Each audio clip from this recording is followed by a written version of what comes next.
చాలా మేలైంది, చాలా మేలైంది. నువ్వే అమ్మవారివే. మహిమ కనిపించింది అంతే, ఇంకా మహిమ కనిపించింది. ప్రతిరోజు నిన్ను కలుసుకొని నా కొడుకు కనిపిస్తున్నా, నేను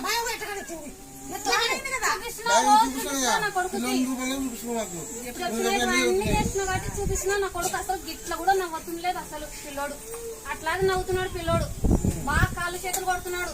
రాత్రి పూట అసలు ఎట్లా ఏడుస్తున్నా పిల్లోడు అంటే. అట్లా బాగా ఆడుకుంటాడు.